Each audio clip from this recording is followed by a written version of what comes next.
Good evening. My name is Joy Robinson. I am one of the adult services librarians at Piscataway Public Library. We are so pleased to welcome Piscataway High School alumna, hometown girl makes good, Kaia Alderson, to join us for a discussion of her book, Sisters in Arms. Kaia is a historical women's fiction author with a passion for discovering hidden figures in African American women's history. Her debut historical fiction novel, Sisters in Arms, was published by William Morrow HarperCollins in 2021. Kaia holds a Bachelor of Arts degree in sociology from Spelman College, sisters, and Master's of Education degree in media instructional technology from University of West Virginia. She is an alumna of the creative writing workshops presented by Callaloo Journal, Voices of Our Nation, Hurston Wright Foundation, Quelly Journal, and The Second City. She also attended Piscataway Township Schools from grades K through 12 and is a proud graduate of Piscataway High School, class of 1994. Welcome, Kaia. Thank you for joining us. Hi, thank you for having me. I am so excited to be here and be home. Oh, we are so excited to have you. So why don't we jump right in? I really enjoyed the book. I was just mesmerized by, just this, as you say, hidden figures of history. I remember watching, black and white films of wax, but I never saw any women who looked like me in any of those films. And I remember even, comedies with, was it Kurt Russell? No, what is his name? Jimmy,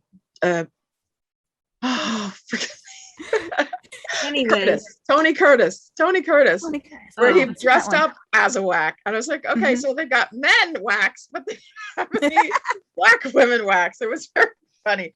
That's kind of whack. It was kind of whack, you're right. Anywho, so everyone, thank you for joining us. Those of you who could read the book and could get a copy. We are hopeful that you were able to finish it, and we'll have some questions, but we're hoping that you will put those in the chat, and we will read them aloud, just so that we don't have any accidental feedback that will ruin the recording. Okay. So without further ado, I'm going to start with my first questions. How did you find out about the 6888? I found about the 6888 from this picture. One day on Twitter, it floated down my timeline and I was like, whoa, what is that?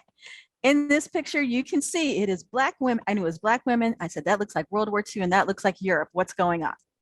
So luckily Google is my friend, and I think I put black women wax because I didn't know about the WAC, Women's Army Corps, and World War II, and boom, I found out about the 6888, which was interesting because I had always known about the wax and I had always known that black people had served in World War II, but it just, intellectually, you just never put the two together until you see the picture, and the picture is worth 1,000 words, or in my case, 104,000 words in Sisters in Arms.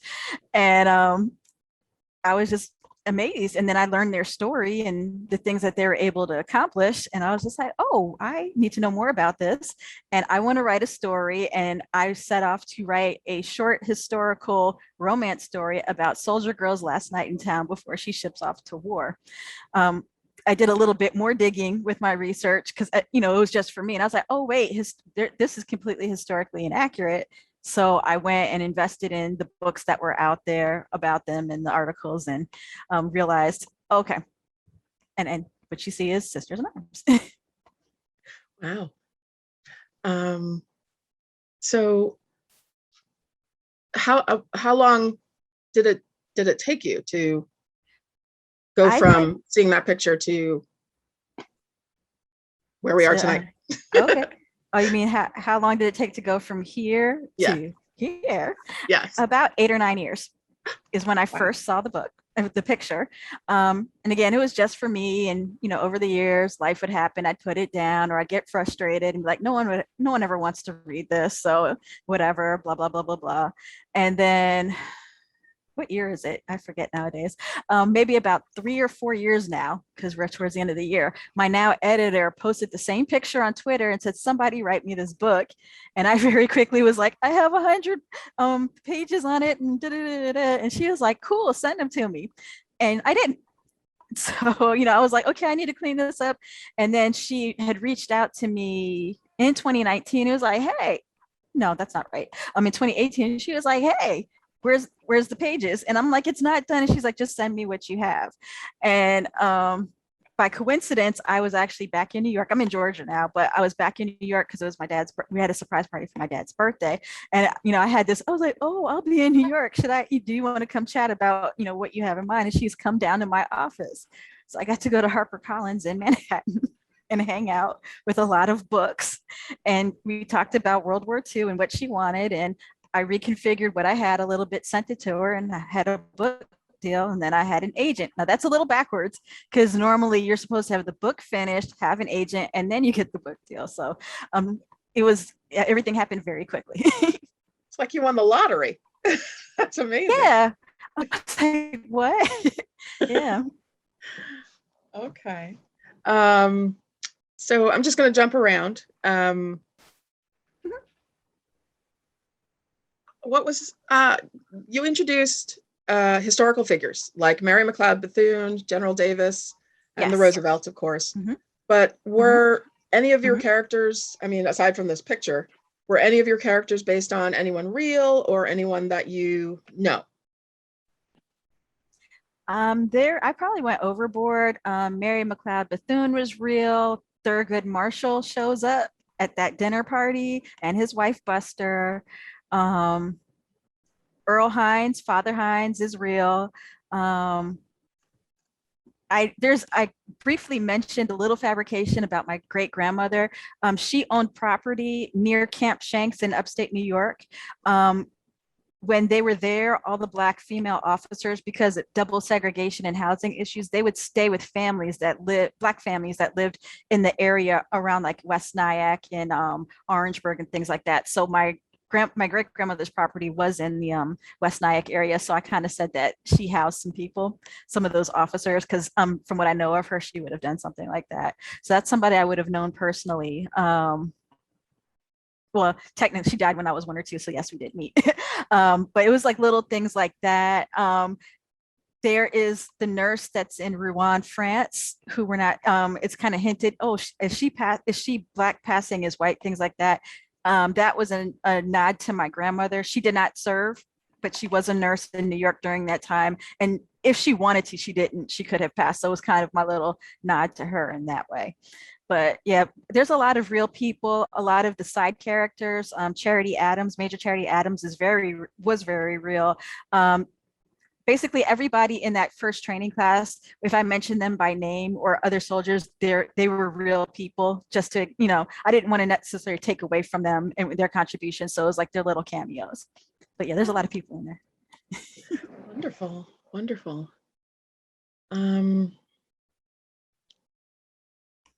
So speaking of side characters and characters that sort of, one of my other questions, because, in this day and age of sequels and spin-offs, do you have plans to tell any of the other characters' stories?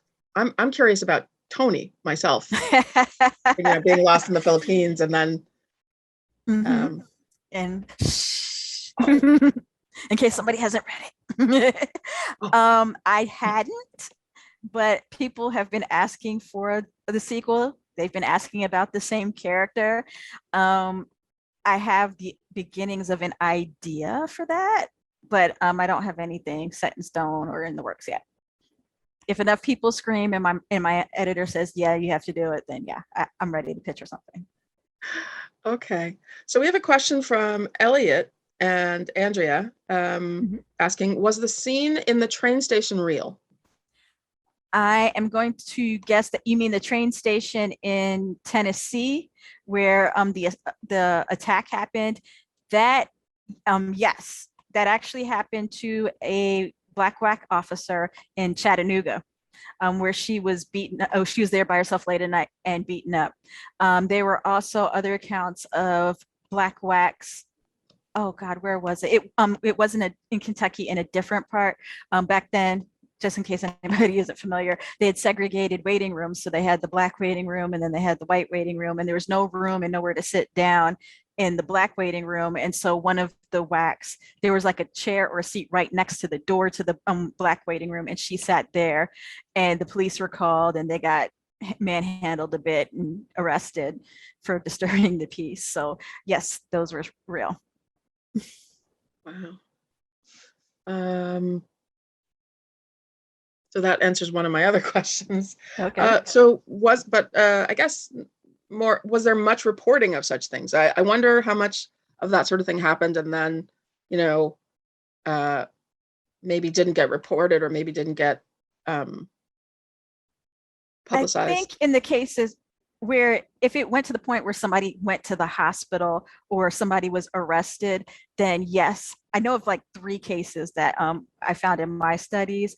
I think if it was something where you just got a shove or maybe a cheap jab somewhere, no, it wouldn't have been recorded. But back then, and I kind of mentioned it in the book, the Black press was like one of their greatest weapons in terms of their situation of being the double segregation of female and Black.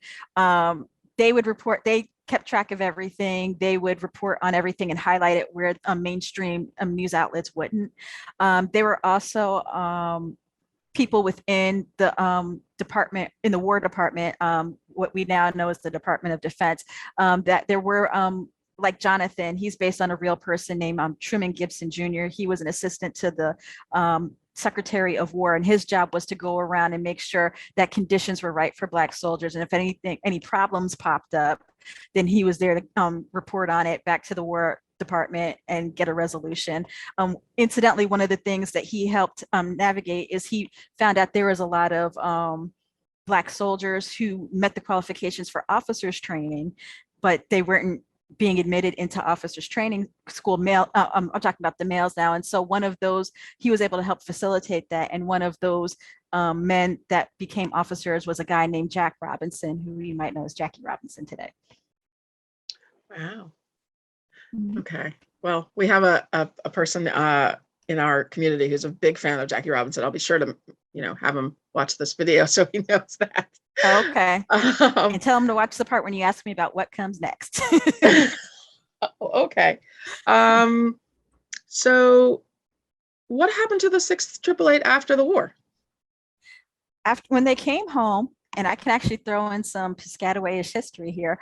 When they came home, just in general, when soldiers came home from Europe, they would have to go to a port of embarkation to be processed, debriefed before they could go home and be civilians again. One of those on the East Coast coming from Europe, one of those was Camp Shanks, which was in New York. And another one of those was Camp Kilmer, which we all know over by Middlesex Mall is still kind of there, right? That used to be the airfield of Camp Kilmer and things like that. So some of those 6 888 women, I think the group that came back in March of 46, they came through Camp Kilmer. What was the question again? What happened to them after the war? What happened to the after the war? You had a Major Charity Adams. She is a big name when you look up the 6 888. She was their commanding officer over in Europe. She went back to teaching. She spent some time in Europe because her husband actually went to medical school in Switzerland. So they went over there. And then I think in the Korean War, she actually was reactivated as an advisor, since she was basically the highest ranking Black woman in the Army at the time of World War II. So she did that. Dovey Johnson Roundtree. She has her memoir is called A Mighty Justice. She used her GI benefits to go to Howard Law School and became a civil rights attorney. And I made this connection on my own in my reading, but she had a case where a Black WAC soldier was arrested because she was on a bus that started, I guess, at Port Authority, New York. And when she went to DC, they told her she had to go to the back of the bus.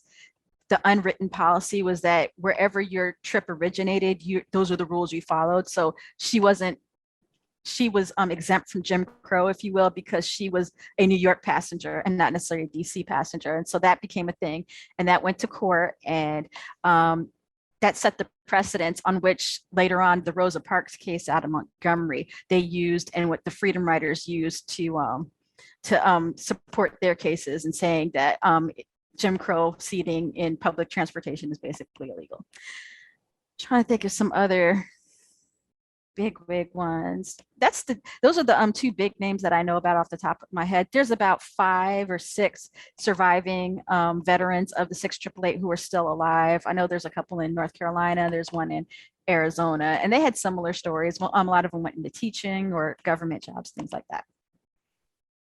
Oh, okay.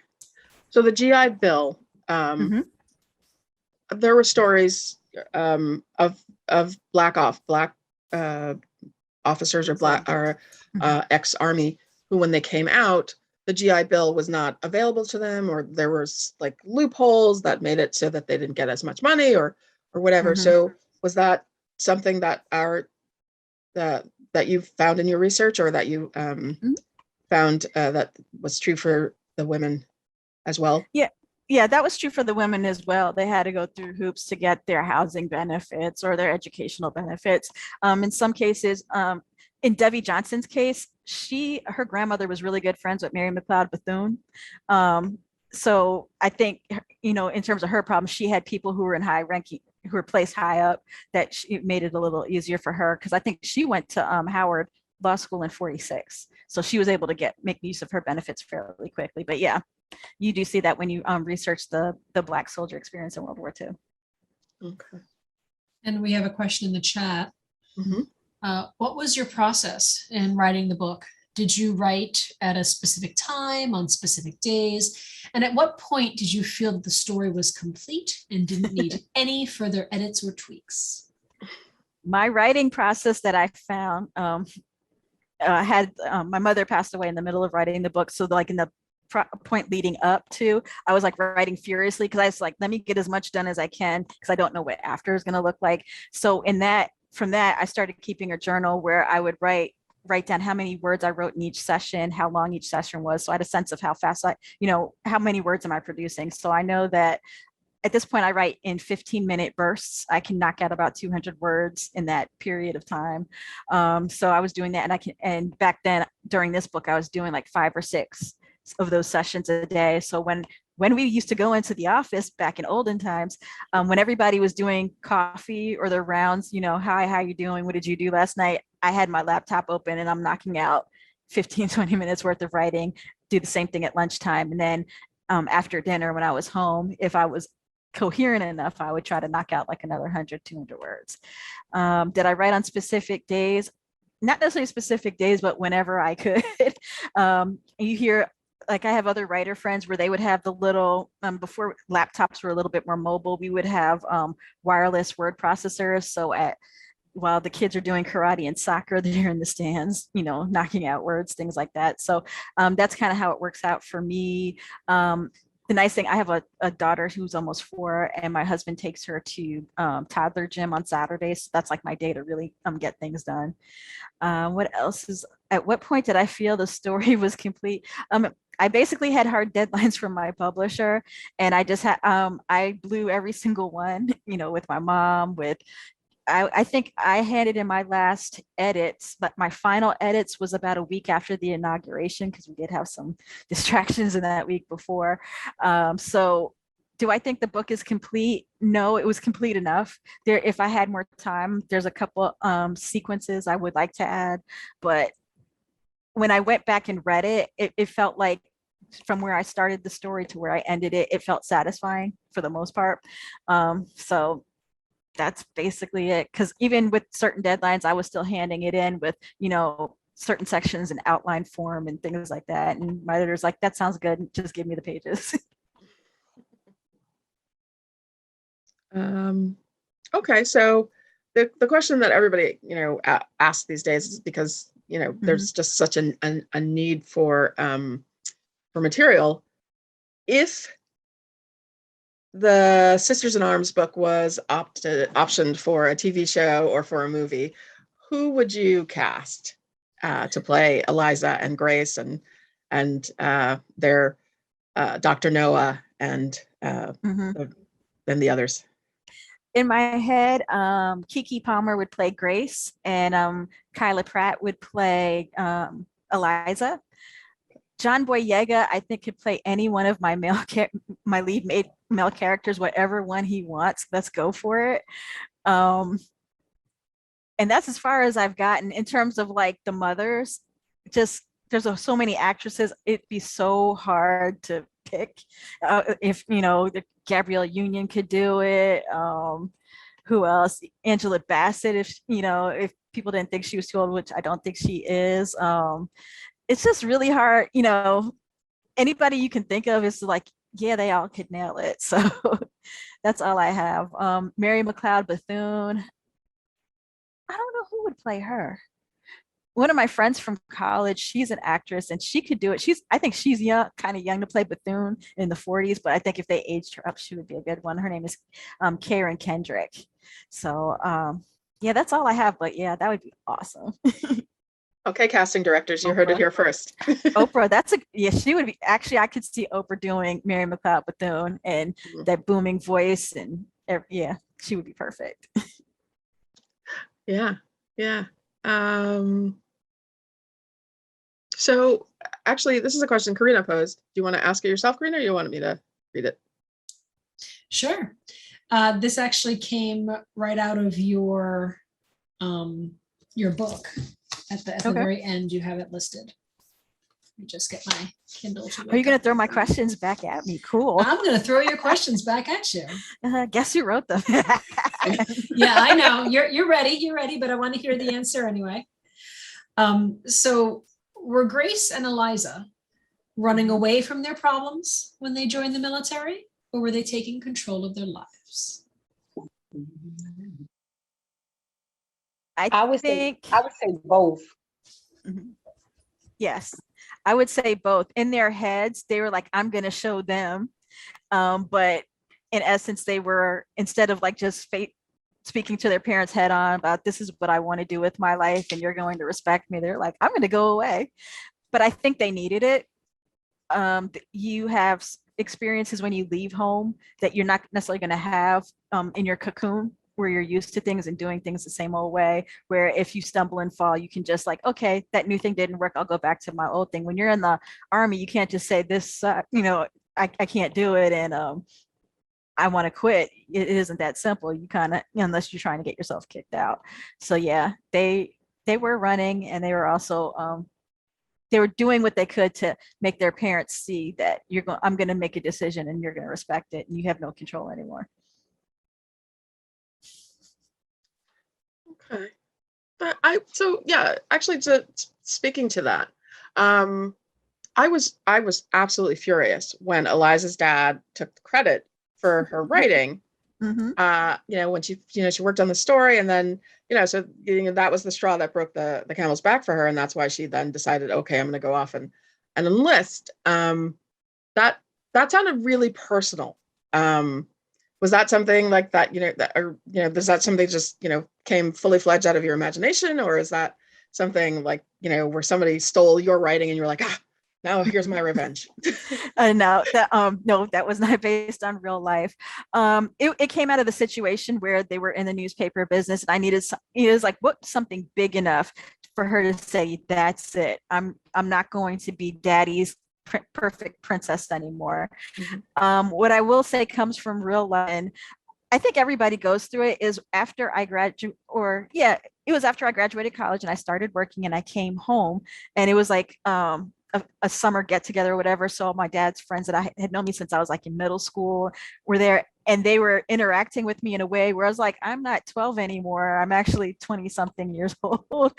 And that's when I realized, they haven't seen me grow up. I'm this person, I'm still this kid, and I was only 20 something. I wasn't adult, but it was like I had some independence, I've had experiences.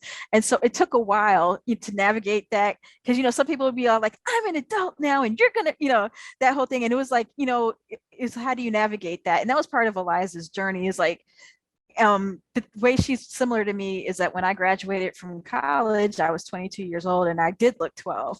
And so for me, it was like, okay. And what do you do when you find yourself now an officer in the Army, and you expect people to take you seriously, but it's like you're 12 and your sleeves are hanging past your hands or things like that. So that was fun. So that's about as personal as it got.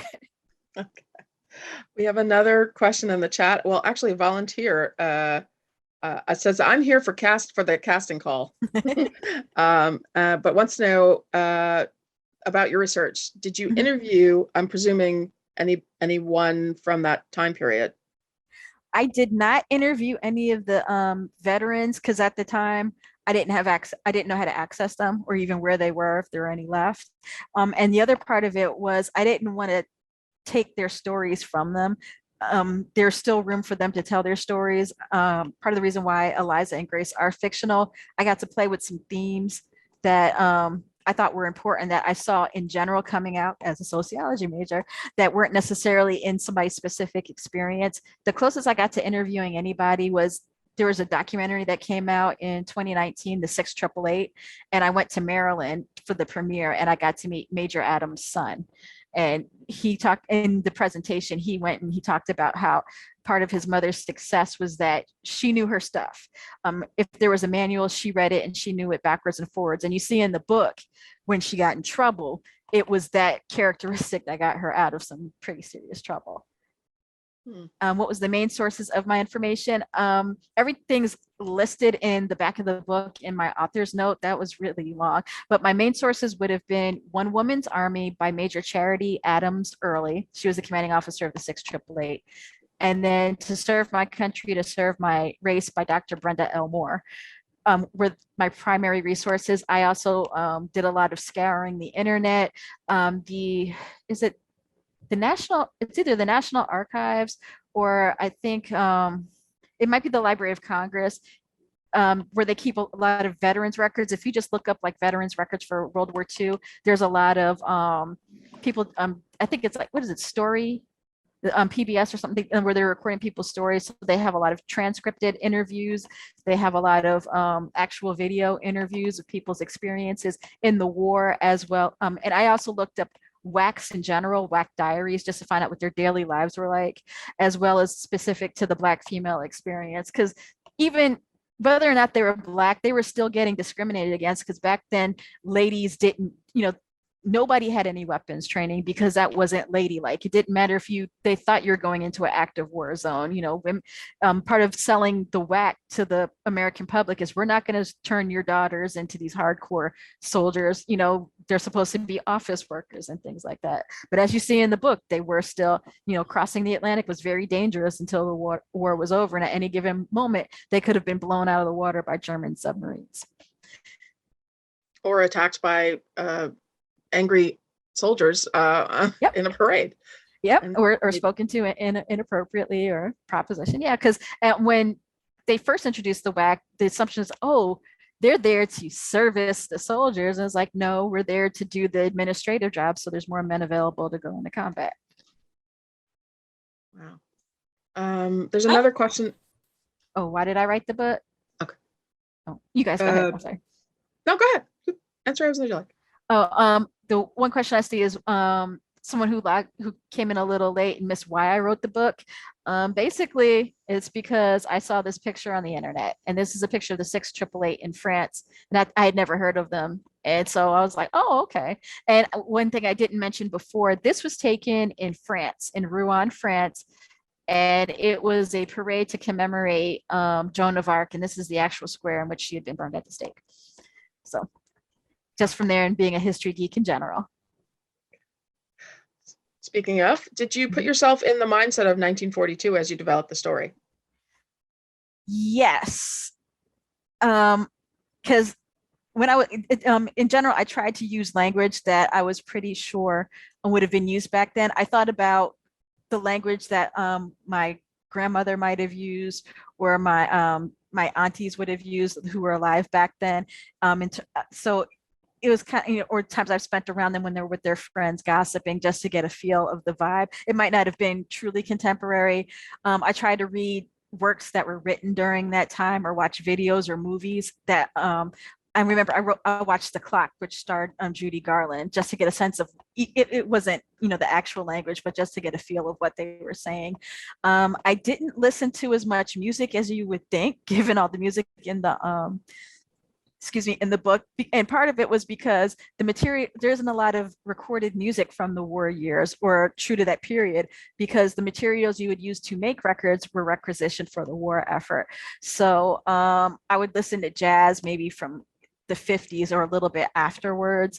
I try to find like some songs that were popular during then, but it wasn't like there was a compilation that I could just listen to. So it was like a lot of just instrumental things, but that was part of it. And just reminding myself, kind of reading what I'd written before, just when it's time to sit down and write, to get in the mindset of these characters.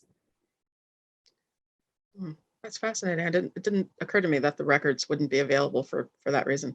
The development of bop or bebop, which is what I was talking about in terms of the jazz that was happening then. There's very few records of when we went from big band in the 30s to the early 40s to what we have as cool jazz or bebop or things like that. There's very few actual recorded material for that.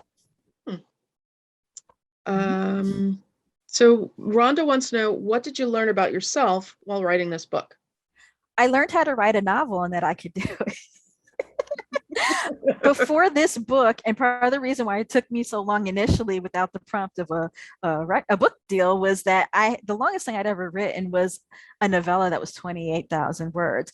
And I have to, the analogy would be like, if anybody has run track, I have not, but I was a stat for the Piscataway High School team. There's a difference between sprints, the 400, and a marathon. And I was going basically from running a 400 to a marathon.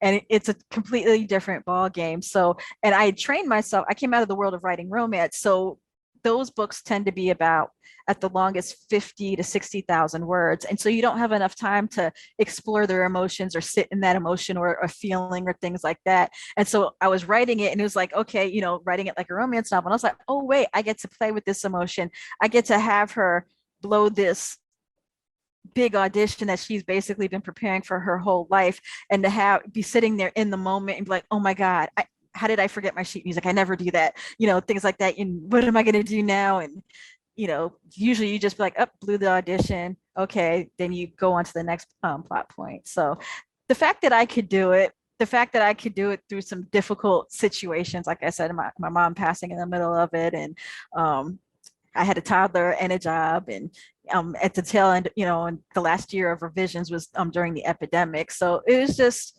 the fact that I can do it, and that also, if there's something that you feel moved to do, and even though you keep putting it down, oh, it doesn't matter, and you stick with it, that it's going to work out. I had no idea that this book would be published by HarperCollins or William Morrow. I thought it was going to be a historical romance novella that I would self-publish and nobody would read, and I did it, and yay me. Just with the accolades that this book has gotten, like, this is usually my resilience part of the speech, it was a Book of the Month Club pick. This is the Book of the Month Club edition. That wasn't even on my radar as a possibility. And, this is the UK version. I didn't think it would. I did write the England part with care in case anyone British ever wrote it. And so I was very nervous about that because I didn't want it to be offensive given the situations. Because yes, that actually happened where the white GIs told the local population that Black people grow tails after midnight and things like that. So I wanted to play with it where they weren't ignorant, they just didn't know because these people were telling them lies. But now it's in the UK, and I'm like, whew, glad I did that. And then I got a post on Instagram the other week where the book is in a library in Ghana. There's a library of diasporic literature from people in the diaspora writing books. And I was just like, oh my God, my book made it to Africa before I did. So just the fact that if there's something in you to do, that thing you need to do, just do it. You never know what's going to happen. Even if I did just do that novella, that would have been a big wow for me. And oh, this is the part where you want me to say, oh, and the book was picked by Steph Curry for his Book of the Month Club this month, right? So yeah, that wasn't on my radar either. I was like, whoa, he knows I exist. Wow, that's pretty cool. Yeah. Okay. Yeah. That's big. That's big. Kathy wants to know, did you visit Scotland, England, or France? The settings in your book were vivid. I did not, unfortunately. I actually found a historian who was Black and female and a bigger World War II nerd than I was, who had lived in England and was married to a Brit. And she was my subject matter expert, if you will. So she was able to say, yes, it gets dark around this time. It would have gotten, she went and looked up like the times the sun set and rose in 1945 in England, in Birmingham. She caught me when I was talking about the meat pies in that one, in the Tea Party scene. She's like, no, they're pasties. She was able to say, okay, you got this, you got that, check your slang here, things like that. So yes, the layout, she had been to Birmingham, so she was able to say, okay, yeah, it's like this, even though it was like 40 years after the fact, she was able to kind of guide me and make sure I didn't say anything too outlandish. The France part, nope, haven't been to France either. I attempted to read about the French experience during World War II, because it's actually very different than what we've been told. We kind of get the sense of, oh, they were under German occupation, and then the Allies came and rah, they were so grateful and everything was happily ever after. While I was reading, because I was like, let me learn more about Rouen, because I hadn't even heard of it until I worked on this story. And that's where I learned that most of the bombing and the people killed in France during World War II was from Allied bombs. They were killed by the Allies because, being strategic, and radar isn't what it is now, and it wasn't necessarily accurate. And so there was like a lot of resentment as well. And the landscape wasn't that everything was preserved. Yes, I think both the Germans and the Allies worked very hard to not bomb the mess out of Paris, because obviously, people appreciated its visual beauty, but other parts of France were not so lucky. Rouen is one of the oldest cities, I think, in France, and a lot of their ancient architecture from ancient times. Uh-oh.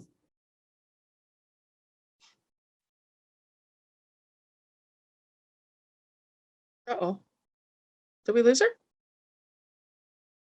Oh no. Okay. Well, you're muted, Kaia.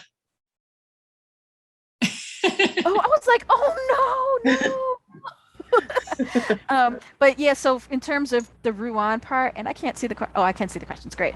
I had to learn that. And one really funny thing is my editor was like, I wonder if there's a way to find out what it was like to travel, what the landscape was like from going from Rouen to Paris, and talking about the accident that's in the story. And I was like, I don't know. Let me go look. If you go on YouTube, there are a bunch of videos of people videoing train rides from one place to another. And there is an actual video of the train ride from Rouen to Paris. So even though it wasn't necessarily the train they would have ridden on, you could see the rolling hills. You could see buildings like that would have been there in the 40s and things like that. So I was able to kind of get a sense of the landscape that way. So if there's any place you're writing about, any given place, just look up the route that you want and train ride on YouTube, and you'll probably find it. Wow, that's great. Good to know. Mm-hmm. Especially, if there's, heaven forfend, another shutdown or something, right? Yeah. Yes. we'll be looking for something else to. Yeah, and you can watch it for the whole 2-3 hours it takes if you want to too. Okay. Also from the chat, Chelsea says, I love this book. The progression of Grace and Eliza's relationship was a journey for me. Can you speak to the initial tension Grace felt for Eliza? I felt like it was a projection of her emotions toward herself and her situation. So I'd love to hear your thoughts. Grace suffered from not like the other girl syndrome, because basically her whole childhood was being this piano prodigy or this musical prodigy. And everyone's like, oh, you're so great. You're so fabulous. You can do things that other people can't do. She didn't have a lot of female friends. So just living with other women like that, she didn't have the experience of going away to college. She had to live at home while going to college. So she had this whole thing going on. And so just to see somebody who you thought had it together or she kind of had this whole chip on her shoulder, like my talent was taken from me for whatever reason. And to see somebody else who's on the outside, oh, they have it all together. Everything's perfect. I don't like you. And you know how we do. We'll see somebody and just do the head to toe once over. I'm like, she thinks she cute. And that's where basically it was. And so Grace had to learn a little humility in that respect. Sorry, not sorry. Okay. Rhonda would like to know, is there another historical time period you would like to write about and why? I am basically an armchair historian for Black women's history. I'm sitting in early 20th century right now because I just find it so fascinating, because normally all we get is, oh, sharecropping, Jim Crow, life was bad. And there's actually whole communities of middle-class Black folks thriving as best you could, under Jim Crow, and we were doing amazing things like going to war. So that's where I am now.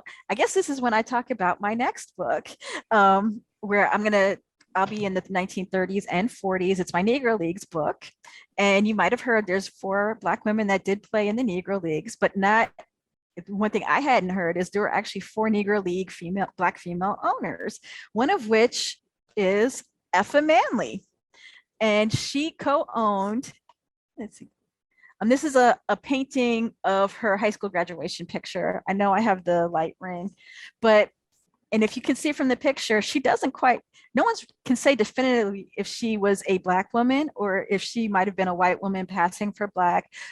If you do a little digging in the census records, it looks like her grandfather was listed as Native in Pennsylvania, but we know how sometimes in the 1890s, some people might have said they were Native and they weren't for reasons.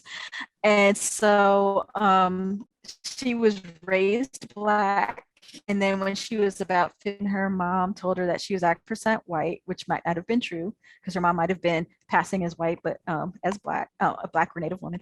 And so she wound up co-owning the Newark Eagles. Who knew that New Jersey had a Negro Leagues team? I didn't know that. You did? Yes. They were the 1946 Negro League champions. They won the Negro Leagues version of the World Series. And so I'm going to tell her story. And a lot of people focus on her baseball years. They don't talk about how in the 1930s, she was also a civil rights activist. Back then on 125th Street in Harlem, you could shop in the department stores all you wanted, but you couldn't get a job on the sales floor unless you were sweeping them. And so she spearheaded the Don't Shop Where You Can't Work campaign on 125th Street to help integrate the white collar sales force, among other things. So we're going to talk about that. Oh, I'm looking forward to reading about that. So that's Rhonda's question. Paula's question is, do you have advice for writing a romance novel? I'm trying to write my first one. Yes. There's actually a local romance writers group in your area. I think it's the Heart of Jersey. Don't quote me on that. If you look up romance writers and New Jersey or Central Jersey, they should pop up. In terms of your advice for writing romance novels, I'm assuming that you've already read a bunch of them, so you get an idea of the flow, but look up books on story structure for romance novels. A lot of people will sit there and tell you a lot of books are romances, and they're not. The number one hardcore rule is there has to be a happily ever after ending. And if it's not happily ever after, it should be happy for now, where it looks like they're on their way to happily ever after. That's a whole debate on Twitter if you want to get into about what, whether or not you can say your book is a romance and not do that. Readers might hate you, but go for it. But I would say that's starting there. That's what I did. Once I thought I made the decision I want to write romance, I actually hung out, found all the romance writers. I went to the conventions, a lot of good workshops, even if we're still on semi-lockdown or, you don't feel comfortable going in public places. There's a lot of stuff online in terms of lectures or workshops or things that you can go to. Okay. From another person, did you write a character or find any members that stayed behind in Europe even after the war? I hadn't heard of anybody staying behind. Well, they wouldn't have been able to anyway, because they would have come home. The last members of the 6th AAA came home in March of 46. I do know that they went back to visit over the years. While they were in England, they befriended some of the families and they kept in contact through letters, and they would go back and visit those people. I know that I think there was I don't know if it was State Department sponsored or veteran sponsored. I know a group went back, I think in like the 70s or 80s to go back to Birmingham. You know, I already said Charity Adams, she went back to Europe because her husband went to medical school in Switzerland. But I think that's about the gist of it. They would just go back for visits. It wasn't anybody went to live. But if someone has, I want to know that story.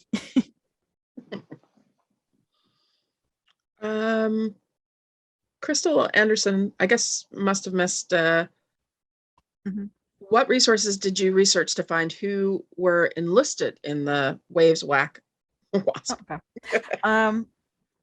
If you want for specific people, I think there were only there was only a handful of Waves and there was only a handful of WASPs, because they dragged their feet, and basically it was like the last month of the war that they even let Black women in. So if you look up Black women World War II Waves or Black women World War II WASP, you'll be able to find lists. I think, and one interesting thing, was it the Coast Guard? I forget the Coast Guard equivalent. Olivia Hooker, who was the last surviving witness of the Tulsa race riots in 21, she was one of the first Black women officers in the Coast Guard. Who knew? In terms of the 6888, the To Serve My Country, To Serve My Race, there's a whole list of all the books I consulted in the back of the book, but To Serve My Country, To Serve My Race, she lists everybody that she could find. It might not be incomplete because it's a couple of years old. I know the people who did the 6888 movie documentary, they actually have researchers where they're trying, as far as they know, they have the names of all 855 women, give or take 6. So if you go to that book, there's a list of everybody. I think there's a list of everybody on the monument they put up at Fort Leavenworth in Kansas.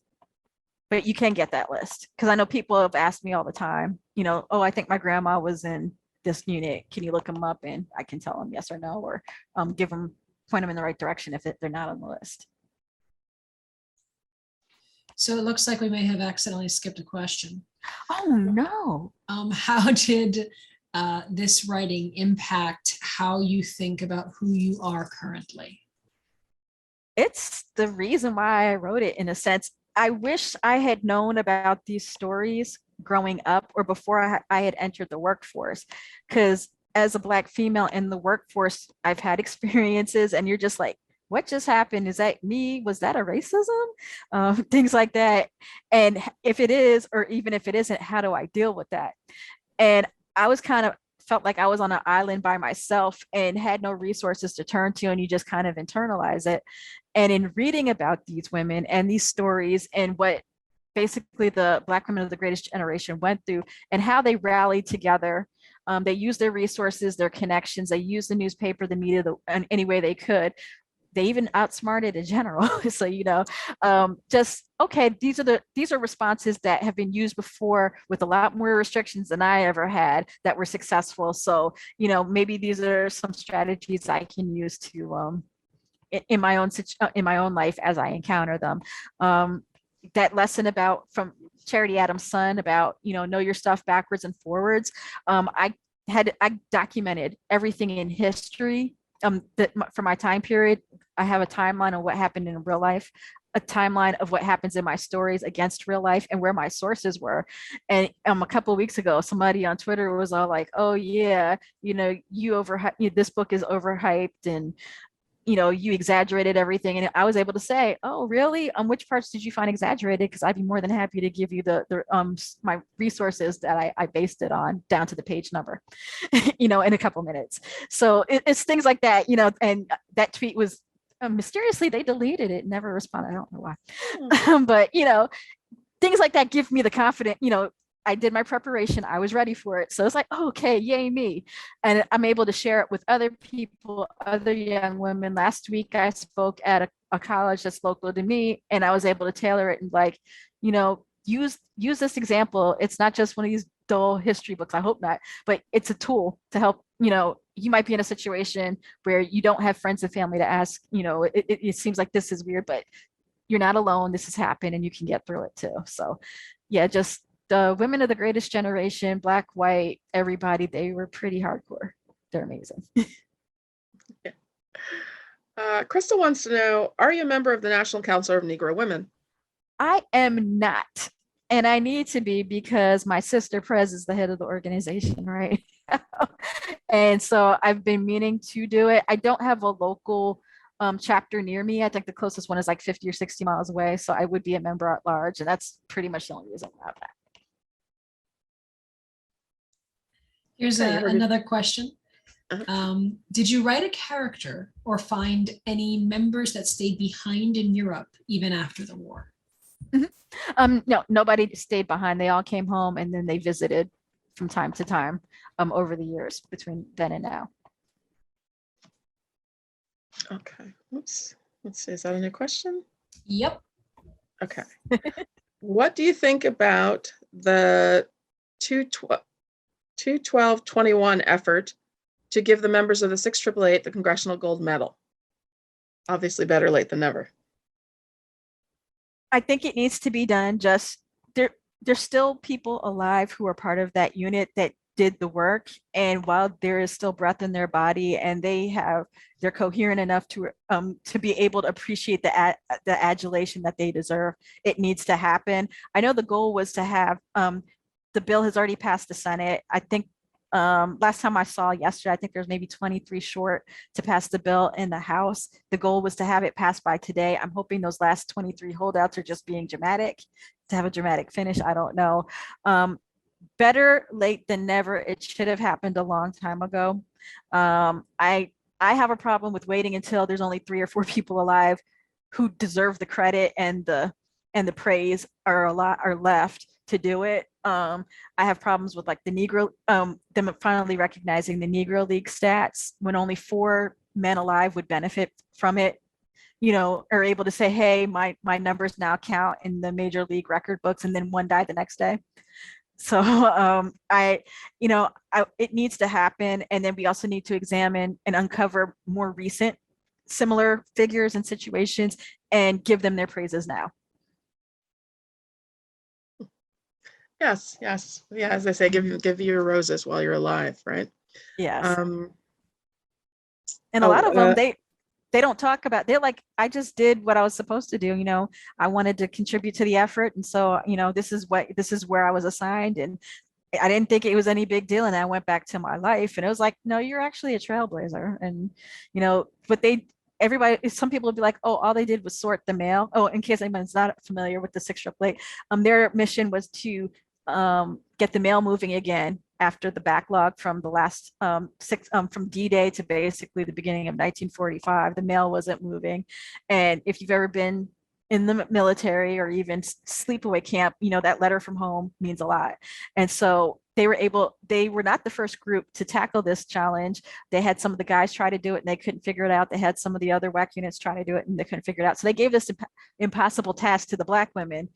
They were, hoping that they would fail in a sense, not maybe consciously, but they were able to, they were given 6 months to get all the mail moving again, and they did it in 3. And if anybody who is maybe a baby boomer and they know that their parents kept their relationship alive through letters during the war, part of the reason why you exist is because they got the mail, they just sorted the mail, things like that. So, or if you're grandparents, things like that. So, Leela says that you are welcome to join the Raritan Valley section to start. For the foreseeable future, we will continue to meet virtually. Okay, so thank you. There you go. All right, and I just copied the email address. Okay. Chelsea just has a comment. She says, I had so many moments of irritation when reading how people of color were treated, the segregation in particular, but you displayed the historical context so well. One of my favorite parts was the outcome of the situation with the racist woman on the train. It filled me with such pride and hope. That was a good scene. Did that? Yeah. And it's funny how history keeps repeating itself and none of this is new. Yeah. Yeah. But that actually did happen to Major Charity Adams. She was on a train in officer's uniform and a woman it all played out basically how I wrote it. And the MP, to his credit, did say, I'm not going to arrest her because if she is an actual officer, she outranks me and I'm going to be in trouble and I'm not getting in trouble for you. So, and then the part about the stakes and FDR's train car, I made that up, but his train car was actually in the area at that particular time. Well, yeah, why not indulge yourself with the power of the pen, right? Yeah. Okay, so Leila, it looks like we might have missed your earlier question. How did you decide on how to begin the story? Oh man, I think I've had at least 4 or 5 openings for this story. Because when the very early drafts, I didn't know Grace was a piano player. I was like, okay, what's her motivation and all this, and he was like, I'm a concert pianist. And I'm like, you are, aren't you? And I'm like, I know nothing about classical music. You can't do that. So how I did this, in terms of this particular iteration, once I knew she was a concert pianist, then it was like, okay, the Juilliard thing, let's make it Juilliard. Yeah. In actuality, Juilliard wasn't as a big deal of a name in 1942 as it is now. So that I kind of embellished enough, but that was for, if I went into that, then completely historically accurate, you're like, why are you telling me all this? And it just kind of all fell together. And then I was like, oh, what if this really bad thing happened? You found out some really horrible news right before the biggest thing, audition of your life. And it just kind of worked itself out. And I read half the history of Juilliard just to write this, make sure I got it right. So the guy who she's auditioning for, he was the actual head of the school at the time. And he actually would have sat down, and he was like known for writing notes about everybody. So he would have remembered her 2 or 3 years later. Oh yeah, I remember you because you're in my notebook. So all of that is pretty accurate.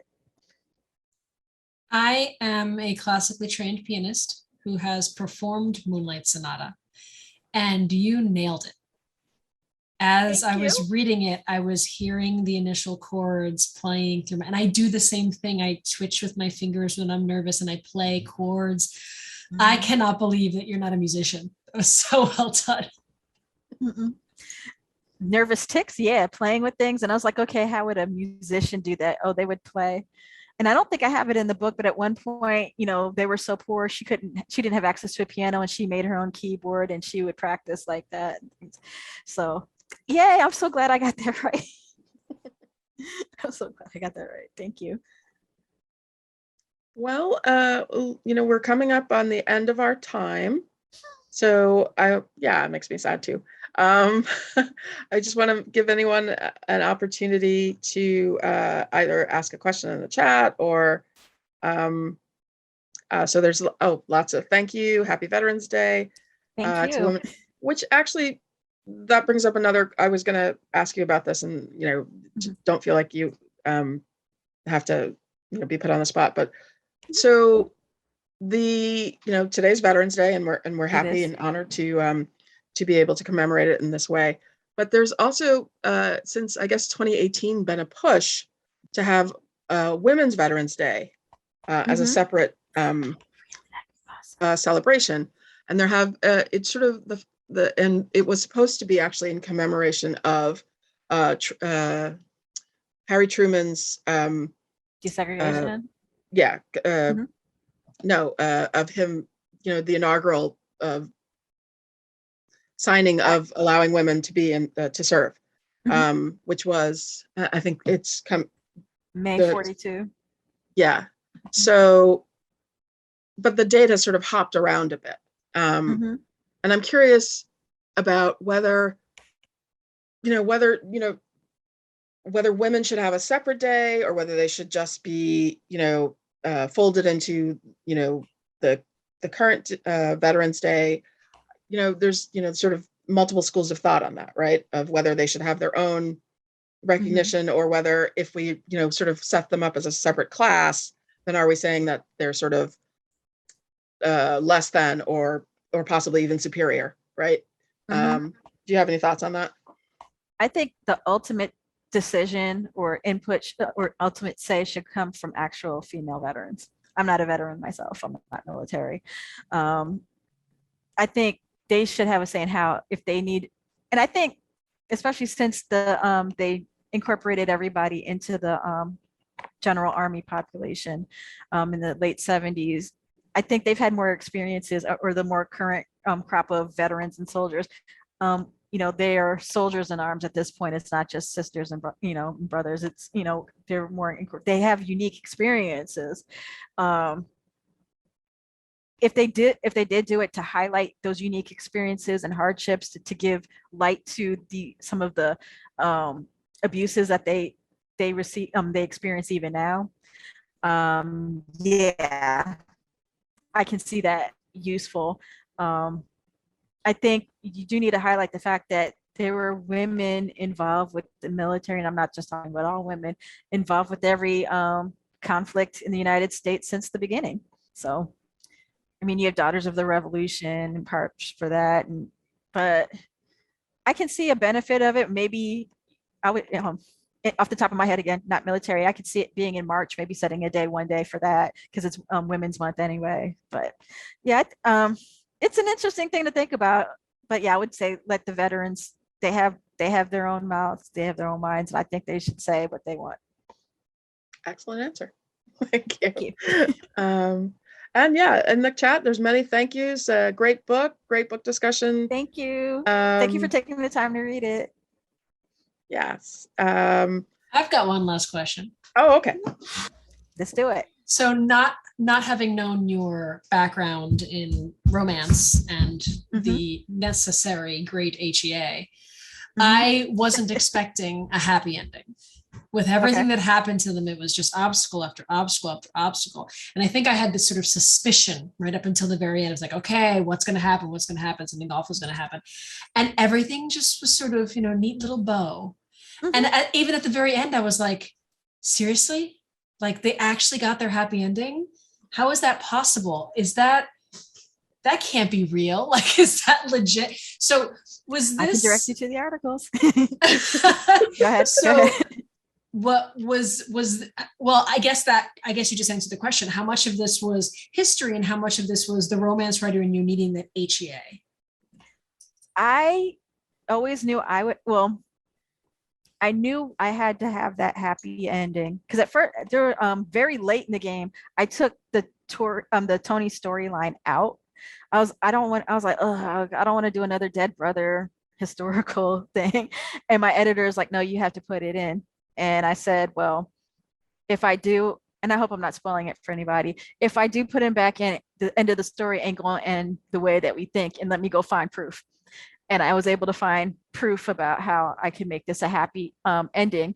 I also wanted it to end on an up note, because this book is about hope and upliftment and changing the narrative of the Black history and Black women's history is, not, we always hear about sharecropping and nobody knows the trouble I've seen and everything is so awful. We don't hear about us winning. We don't hear about us having happy endings. Or when you think Black romance and historical romance, well, what was happy back then? Well, somebody was happy because we're here at some point in some way. But I just wanted to show that, and I've had people say this was too perfect or too happy. And I'm all like, it happened. That was somebody's happy ending in real life. And I wanted to highlight that because we don't hear that story. We just hear, oh, Percy Miller, the hero of Pearl Harbor, where he went and he shot down, even though he was a cook or whatever, he went and shot down these Japanese planes, and then he died a couple months later in the Pacific. That's not, somebody came home. People can't, we came home when we weren't expected to, and people need to know that. Yeah, that's important. When I was a children's librarian, it was very difficult to find stories where that were historically accurate, but where people weren't just miserable. Yeah, and there's joy. There's a reason why folks don't want to read those stories, and it's not that they don't want to know. It's that it's hard to see someone that looks like you suffering.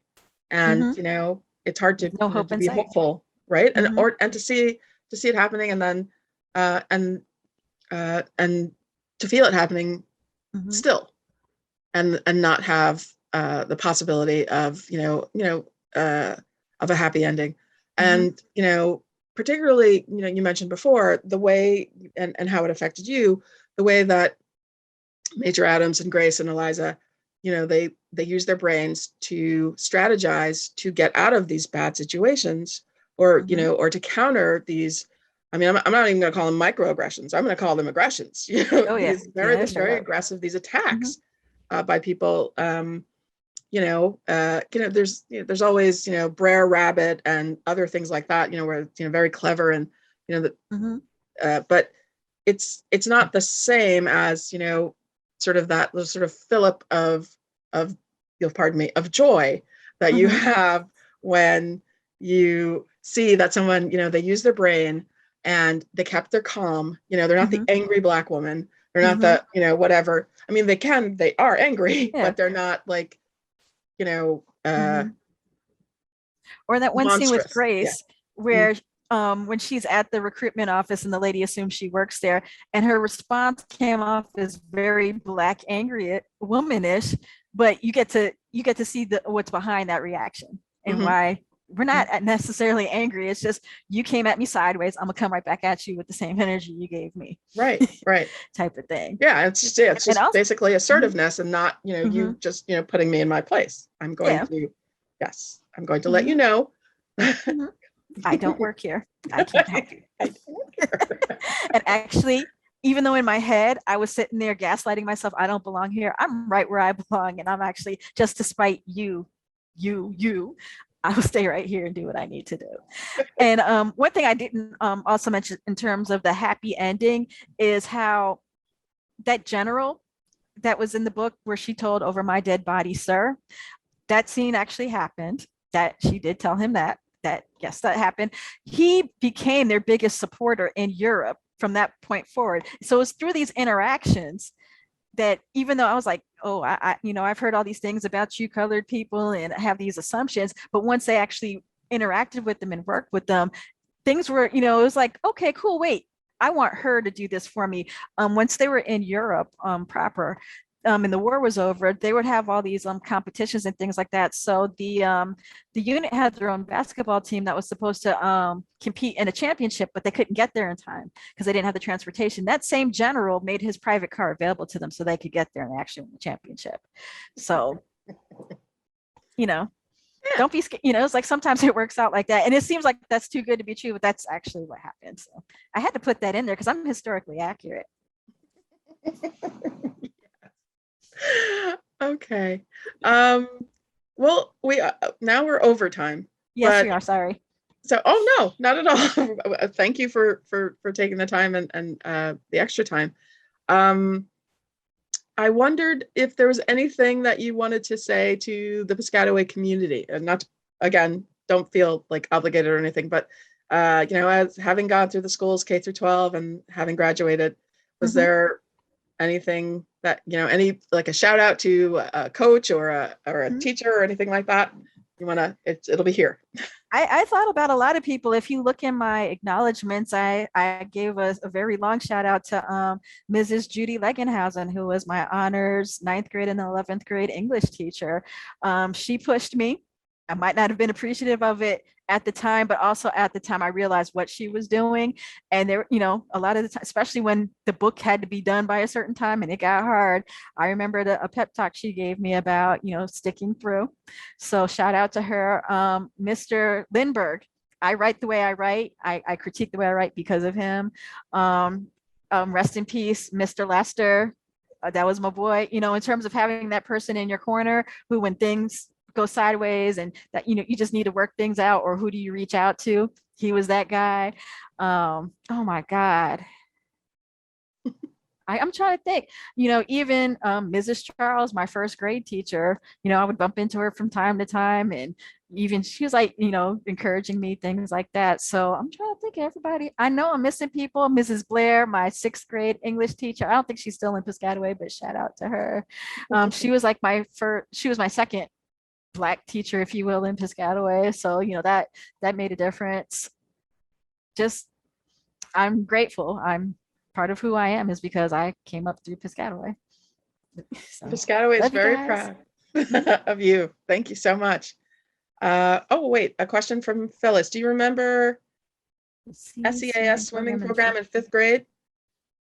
I think so. It was something we were doing like lifeguards type skills or pulling people out the water. That sounds familiar. Oh, somebody knows Mrs. Charles and Mrs. Blair. Yeah. But yeah, I was like, but Miss Legg, I actually need to go find her. I want to send her a copy of the book. What was really cool is somebody sent me a nurse sent me a letter talking to me about how much she enjoyed the book, and it was the escape she needed from all of the last year and a half at the pandemic and her low point. That was like her thing. And she said, tell your English teacher thank you, because it made a difference. With you sticking it out, that book made a difference to me in getting through the pandemic. So I do want to send a copy of that message as well as the book to Mrs. Legg, just so she knows. I know she got it. We gave it to her, and just it, if for nothing else, 25 some odd years later, what you did made a difference, not just to someone you taught, but someone who was affected by what I did. Okay. Oh my God. Yeah, sorry. That's what it's all about. Yeah. So just know, the things you do, even if it doesn't, the quiet ones, you don't say anything or cause any problems, sometimes they might write a book and make a difference. Yes. Okay. Well, if there are no more questions or comments, I am going to say thank you again to Kaia and to all of our participants. And yes, congratulations on having the book of the month. Cool. And we are so very proud. Piscataway is so very proud of you. And thank you. We are so grateful that you took time out to come back home, as it were, and share this with us. Okay, and I'll let you know when I come back physically too. Yeah. So, and when you are ready, when you are finished with the other book, you are, quite welcome to come back, and we have African American read-in in February. Okay. You can read us an excerpt if you like of your book, if it's okay with your publisher. Yeah, I can read like short excerpts. Yeah. All right. Well, we'll see you then. Okay. Thank you everyone for joining us, and I think that's it, right, Karina? Do we have anything else? And thank you everybody. It means a lot that the homies, read my book and liked it, and it made a difference. So love you guys. Thank you, everybody. Thank you. Good night.